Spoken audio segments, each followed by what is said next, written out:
Добрый день, добро пожаловать. Я говорю по-русски не очень хорошо, украинский нет, только Будма. Так, нет, true, это правда. Так я говорю по-английски сегодня. So my name is Steve. I'm from Australia. I work as a lean and agile consultant. Previously, I've worked as a programmer, business analyst, project manager, scrum master, blah, blah, blah, blah. So now I'm working as a consultant, coach, trainer, and so forth. So today what I'm going to talk about is my experience in a company last year who was undergoing an agile transformation, if you like. So the company I joined was a very large company. The IT and engineering department was 2,000 to 3,000 people and many more people in the entire company. The division I worked in was about 200 people, okay? And there was only one other coach, so I was brought in as an Agile coach. But the other Agile coach was busy with management reporting and setting up meetings and, you know, planning sessions and so forth. So essentially, I was the only coach for 200 people. And when I came in, because Agile was new to all the teams, some of the very basic things weren't being followed very well, okay? You know, meetings not run effectively, visual management non-existent, and so forth. And so they were really out of shape. And it's not, you know, I'm actually more of a lean guy. Is anybody here a lean advocate? Yes. Okay, we'll have drinks later. So in lean culture, you don't blame people. It's always the system and the process, okay? So I didn't see the issue with the people. It's just they lacked the support. And so I was there to give them the support. That was my role. But given that it was such a large group and it was in 2 different buildings, so every day I would come to a building and I would have to walk 15 minutes to the other building to see the other teams and walk back. So I lost a lot of weight. Okay, so I had to figure out how do I coach so many people in these locations, and I needed to keep it simple. So who's heard of the KISS philosophy? A few. So it's just keep it simple. Okay, so I needed to think of something, you know, 200 people. Let's just get the basic things right before we try more difficult things, and see how it goes. And I was thinking, how do I do this? Maybe you guys know. Maybe you've got ideas. So I had a moment. So who's heard of Archimedes? Oh, a few people. Anybody from Greece? Nobody from Greece? No. Okay. So if you're not familiar, Archimedes lived in ancient Greece, and he had an issue he was trying to solve.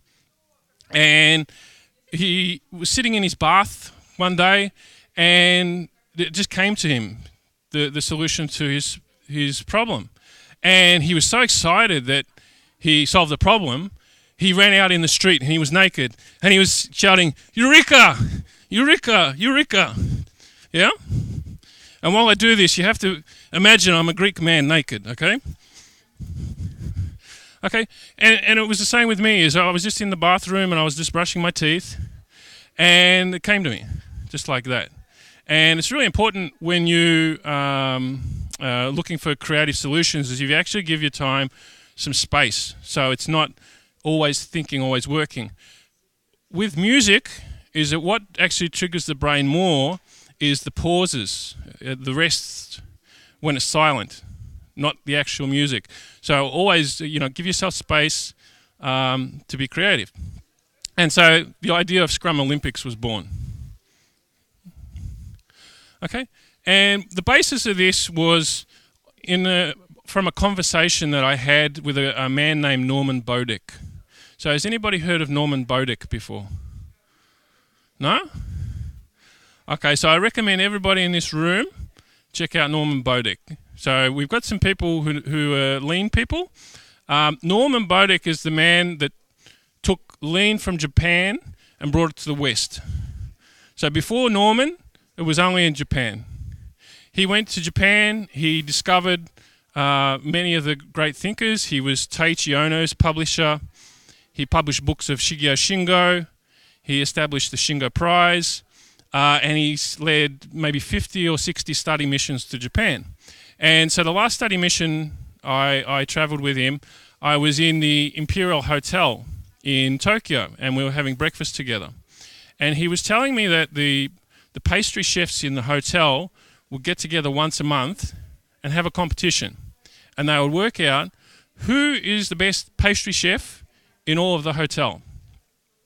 And at the end of the month, they'd have the competition. And there was one particular year, a man won the competition.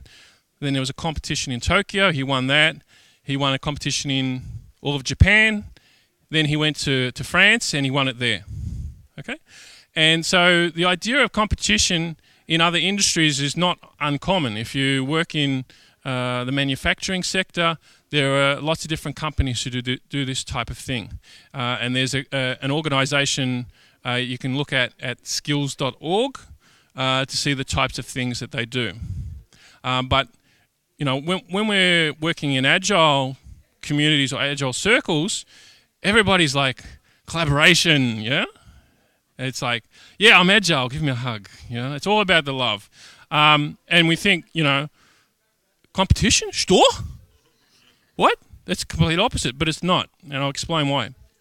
So there's essentially, for me, two different types of competition. One is when the focus is on excellence or on skills. So if we think of the Olympics, it's stronger, higher, faster. Yeah? It's all about, you know, improving what, you know, men and women can do in athletics. Okay? And it's the same with a lot of these skills organizations or skills competitions. The focus is on raising the bar, which is different to other sports where it's more combative. So the competition is like, for example, we've got Alexander here.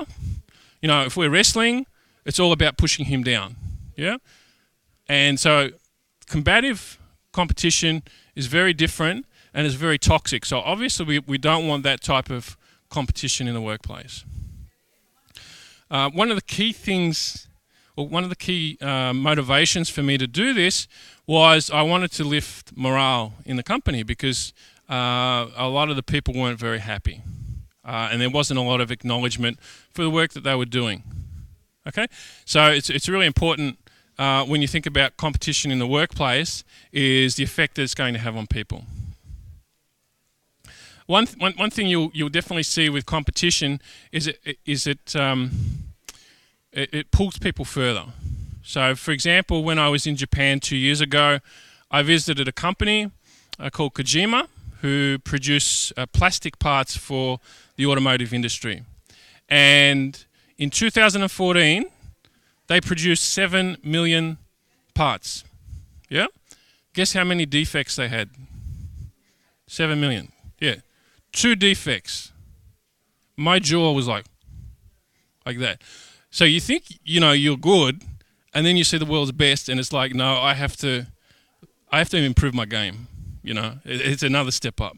And so when you have these sorts of competitions where you're focusing on skills, when you see the best in action, it just makes you want to strive further. So now I'll talk about the specifics of the events that I ran in the company.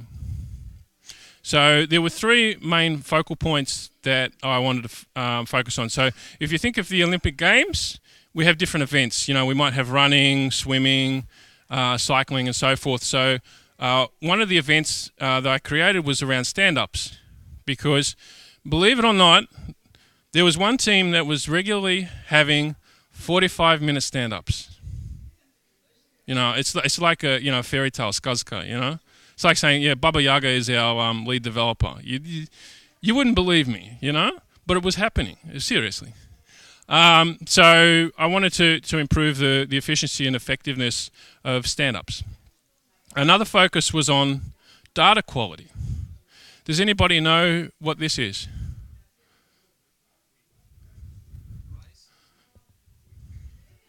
No. So these are Jira seeds.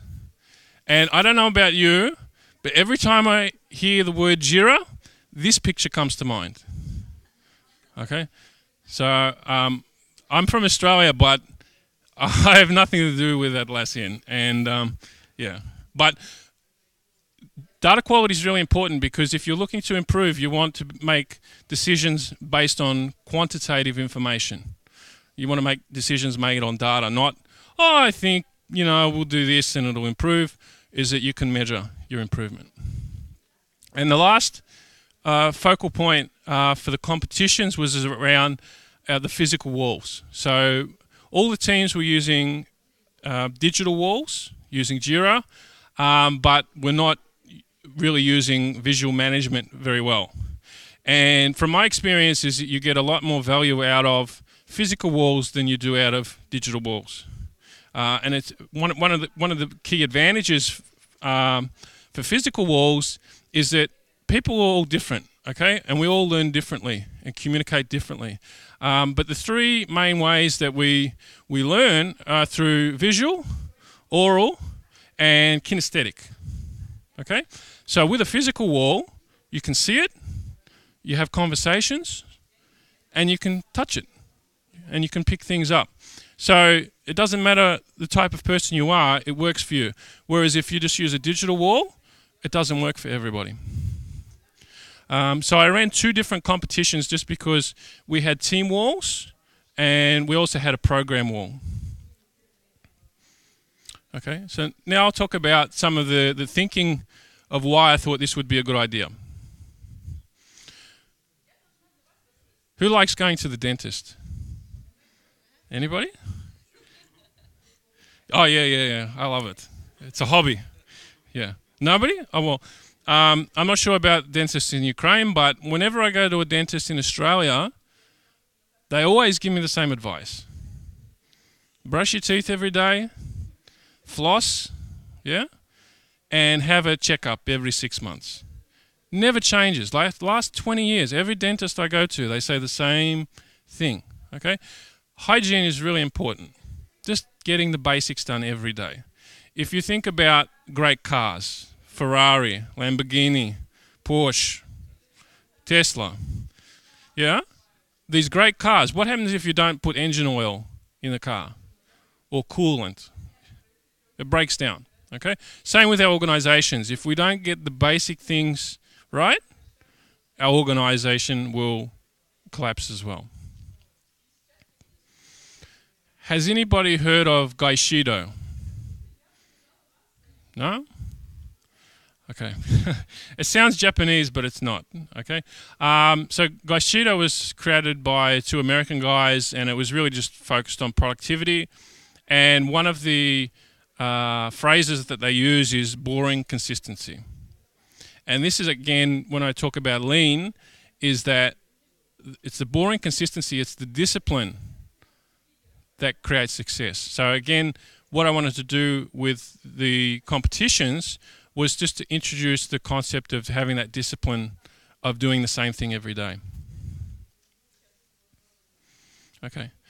As I said, morale was very important. I wanted to increase morale and make people feel better, but also acknowledge the work that they were doing.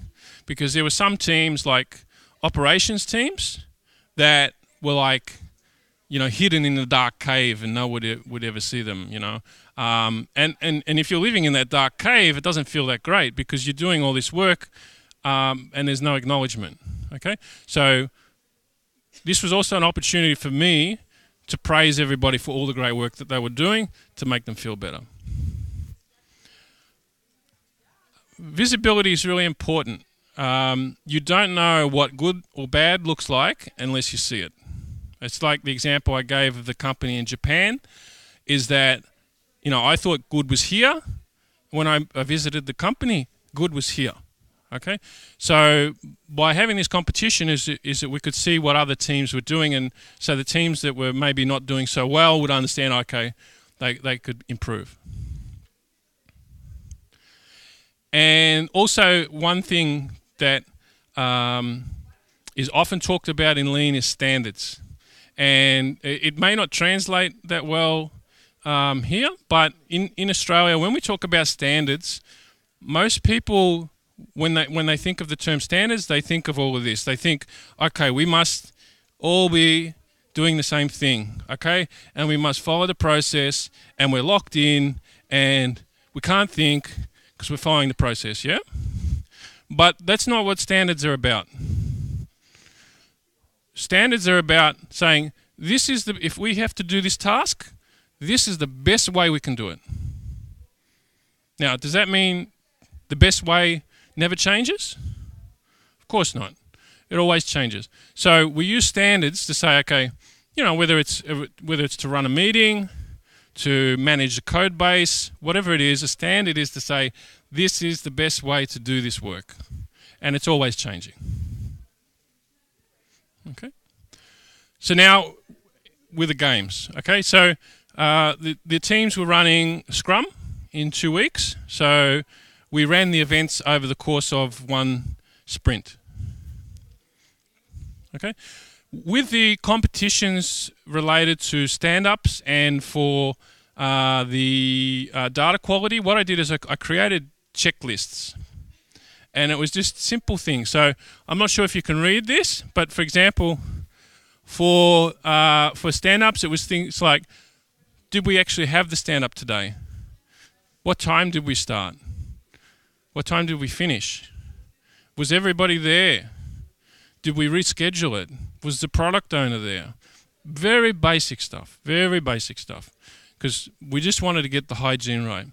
And it was the same with the data quality. It was just simple checks, are we doing the right thing every day? Now, there were 11 different teams over 2 buildings, so I couldn't do this all myself. So what I did is, for each of the Scrum Masters, is I sat down with them and explained what we were going to do, and so it was their little task to fill this out every day. And obviously everybody's busy and has work to do, so I didn't want to make it difficult for them. So to fill this out, it takes 1 minute. So it's not difficult. For the physical walls, it was more like, if you think of gymnastics, it's more like a judge's score. It's not a distance, that you measure. So it's more subjective. One thing I did also is every day I would send out communications. So email is not a great way to communicate, but it's one method that you can use to reinforce the messages in terms of that daily discipline. And it can be effective. So I'll give you an example. The first day of the sprint, there were 2 teams. We'll say Team A and Team B. Okay? And they had their stand-up at the same time, and they had televisions, big screens, to have their stand-ups. And so the Scrum Masters, Team A and Team B, started at the same time. And I had a video camera. So I would be filming Team A, Scrum Master is setting up. I would pan across to Team B. The Scrum Master is there. So I would pan back to Team A. Few people coming, 2 or 3. I would go back. Guess what? Just the Scrum Master.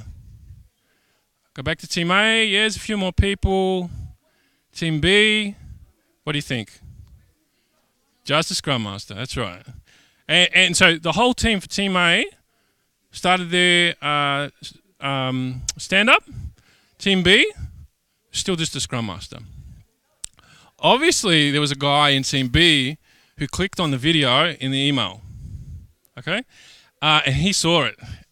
And I don't think he was too happy with it. So the very next day, who do you think was faster to start? Team A or Team B? Team B, yeah. And who do you think was the team that was faster every day for the rest of the sprint? Team B, yeah. Okay?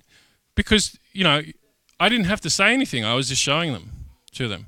And that's the thing about competition is some people are not very competitive, but other people are. And obviously you don't want to look bad. So, it was funny, that guy was from Yekaterinburg. So maybe, there's lots of people in Yekaterinburg who don't like to lose. And it's really important if you're leading this like I was, is to bring the energy. Okay, so this was my idea. I was the coach. I had to really bring the energy, and I think we need more energy. Yeah, come on, we need more energy. You ready?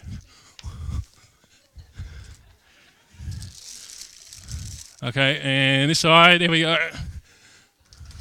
Okay. So it's really important to bring the positive energy. So again, with Lean, is it's all about praise. I met a man who was the president of the Georgetown Toyota plant in the USA. He did such a good job. The management at Toyota said, "Come back to Japan and build a Lexus plant for us." And he was an executive vice president of Toyota. And his advice to me was, you always praise. You say, good job, yeah? Как сказать по-русски? Good job. Хорошо работа. And even if you weren't doing a good job, people weren't doing a good job, what would you say? Хорошо работа. Okay? So it's really important to praise, okay, when people were doing a good job. And so it was my job to bring that energy and positivity. And it also gave me the opportunity to do coaching. So it became very evident when teams needed help. Okay. So some of the things that I learnt from this experiment, I'll share with you now in case you think, oh, maybe this is a good idea for my company, I'll try it out. The first thing is very obvious if teams are involved and want to be involved. Okay. So there was, as I showed you, there were the scorecards that I gave each Scrum Master. There was one team, the Scrum Master had left it on his desk for the first 7 days of the sprint. Okay, I said nothing about this. All I did is every day in those emails, I would take a photo of all the scorecards and I would put it in the email. Okay, so it's not me saying, what's your name? Olga, what are you doing? Where is your scorecard? You know, it's just simply making it visible and letting people respond. And it's very evident, like if people were not enthused, then as a coach you respond. And it's up to you how you respond. From my experience, the teams that want coaching don't need it so much. The teams that don't like coaching really need it. It's just, okay? And as I said, I had 11 teams, so I can't be with every team every day. Shorter meetings. So our team that was having 45-minute stand-ups, that was the one with Baba Yaga as the Scrum Master. What do you think happened? So that was actually Team B. So remember Team A and Team B? Yeah. So they were having 45-minute stand-ups. They improved. And for the next 3 months, never more than 15 minutes. Never more than 15 minutes. And always on time. So in the space of 2 weeks, they completely changed. People respond. So during the 2 weeks of the sprint, there were Scrum Masters who were not available. Maybe they were on training or they were on holiday. I didn't need to step in and say, Sasha, can you run the stand-up today? Yeah, I didn't need to do that. People did that, okay? They were proactive. As I said with the story, with the video, people were self-aware. It's simply just making visible the work that people are doing and they respond. Doing this also gave greater focus. So when you're at work, obviously we're all very busy trying to deliver the value that our clients or our company are looking for, and we don't really focus on things like, are we running good meetings? Is our communication effective? We normally focus on the work, yeah? So what this did was gave us an opportunity to focus on just the basic rhythm and mechanics of working rather than the work itself. And as I said, apart from our friend in Yekaterinburg, there were other people who were very competitive. The best team in terms of adopting Scrum, they were only having stand-ups 3 days a week. They wanted to win the gold medal, so they changed to 5 days. Okay. There was one Scrum Master. He came to me and, Steve, I want to win a gold medal. I'll buy you coffee. What do I need to give you? Yeah? And he was trying to bribe me. And the strange thing was, I don't know if he was joking or if he was serious. Okay? So you will see that. And so it's kind of like there's a book in English called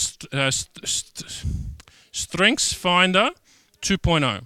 Has anybody heard of this book? Yep.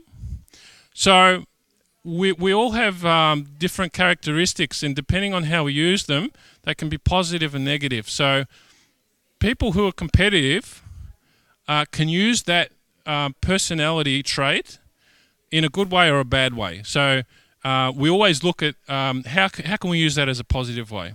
Okay, so if people are competitive, let's use that. Okay, so if I was to do this again, these were some of the lessons I learned that I would share with you. The first one is just be prepared before you start. So don't rush into it. It's like, oh, this is a great idea. Yeah, oh, let's go. Okay, so make sure you're prepared before you get going. One of the things that will help you with this is to create checklists. So you think about, well, what are the activities that I need to do? What are the materials I need? I might need some gold medals. Yeah. Yeah, not sleeping yet. And before, during the competition, and after the competition. And so that way you can construct in your mind all the things that need to be done. The other thing, as I said, when I talk about standards, is if you run the Olympics, like Scrum Olympics, and in the future you run it again, is that you don't have to remember, okay, what do I need to do? You have a standard, and you can improve on that. Okay? Communication is really important. I went to every team I went to their stand-ups. And I said hi, and I looked them in the eye, every team. And I told them about this. And guess what? There were teams that said, Steve, I didn't know. Why didn't you tell me? And people can be like that. So with communication, it's almost like you can never have too much. Okay? I spent 1 week preparing and communicating. I would suggest that maybe 2 weeks is better for that many teams.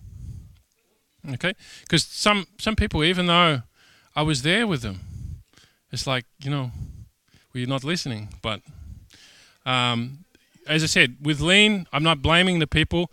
It was me. I was not effective in communicating.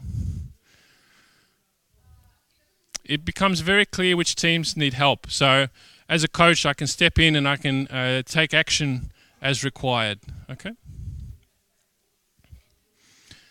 This type of activity is not for every sprint. Okay.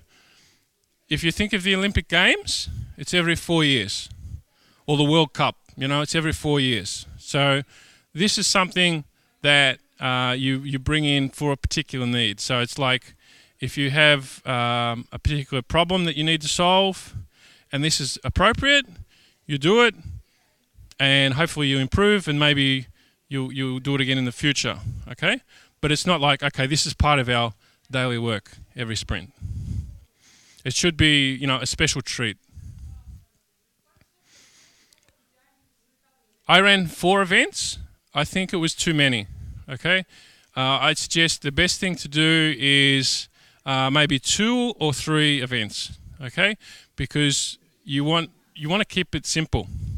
As I said earlier today, if you have too many events, then you're not focusing, and you may not get the improvements that you're looking for, because people are focused on different things. One other thing in terms of limits is that think of how many teams are involved, okay? In my case, I had 11 teams. It's very difficult to win a gold medal when there are 11 teams involved, okay? At the Olympics, in the finals, normally it's 8, okay?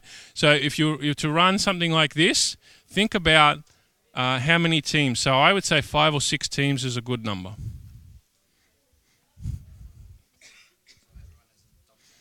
Yeah. So, and one thing I haven't talked about is with the scoring to work out who were the winners, it wasn't simply a calculation, okay? It was subjective. So I would decide the winner. The reason I did that is because I wanted to praise everybody, okay? Some teams did not win a medal, but, that's life. If you go to the Olympic Games, not everybody wins a medal. But I wanted to praise as many teams as possible. And by allowing myself, like being the judge, it meant that I could try and reward as many teams as possible. I actually thought of that because the next thing I was going to do was a beauty pageant for physical walls. With the events, mix it up. So if you do run some games and then you run it a second time, is that when you run it the second time, maybe you have already solved the problems that you had in the past. So think about, okay, what are the current issues that we have in our company? And very importantly, celebrate. Make a big thing that teams won. Okay, unfortunately I don't have any, but in Australia we had gold medals. They were about this big, and they were on ribbons. And so for every team and every team member, I gave them all a chocolate gold medal. Okay, and everybody was so excited who won a gold medal. Everybody was excited. There was one man. He told me this was the first time he had won a gold medal in all of his life, in anything. And it was like, so touching. Okay? So really have fun with it and celebrate. We actually had the CIO organised to present the medals, but he was unavailable on the day, so unfortunately he wasn't there. Okay? So yeah, my advice is if you think this is something that would work for your company, just do it. And I'll just close by maybe giving a bit of motivation by telling you a personal story related to Kiev. So last month I came to Kiev for one night because I was flying to Minsk. And I organised an apartment hotel online, and so I flew in from Boryspil, took a taxi, and I arrived. And I had to walk up 6 flights of stairs, 6 floors. And I had 30 kilograms of bags. And I get to the top, and everything's dark. It's like, am I in the right building? So I go down 2 floors, and there are men working. They were fixing something. And so in my very limited Russian, I asked, am I in the right building? And they called up for me and they said, yeah, go back up. So I go back up the floors. I'm sweating. I'm in a suit, And the door's open, but there's no lights. And I'm like, what? There's a lady there. She's got a little LCD light. She doesn't speak any English. She says, oh, yeah, не работает. There's no power. I'm like, oh, okay, that's not a big deal. As long as there's Wi-Fi, it's not a big deal. So she takes me to the room, no power, but for some reason, the television works. It's like, you guys have magical televisions in Ukraine. You don't need any power and they still work. But the Wi-Fi didn't work. So I'm like, do I stay here and accept this, or do I go? What do you think I decided to do? To go. Yeah, I was like, Give me my money back. I'm going. And I went, I took my bags and I walked down the stairs and I got to the street and I just put them on the ground. And I didn't have a SIM card. So I had no phone. I had no map. I didn't even know the name of the street. And I'm thinking, what am I doing? But I thought, no, I'm not happy here. I'm going to take a risk and see what happens. A man walks out of the building, and so I walked up to him, and I said, "Извините, вы знаете, где недорого гостиница недалеко?" Yeah? So you can tell I'm not very good with my Russian, but I was very lucky. The man works for a rental agency. And he said, well, come to my office. I'll get some keys. You can rent an apartment.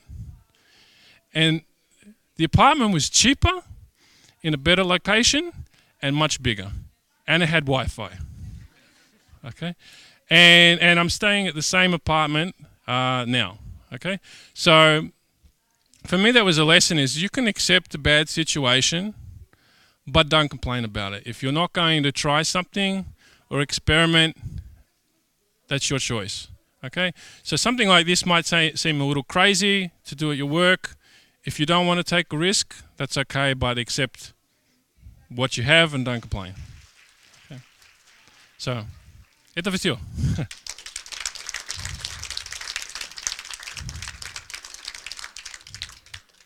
Okay. So I'll be around at the conference. If you'd like to have conversations, feel free to come approach me. I don't bite, so not a crocodile. So enjoy the conference.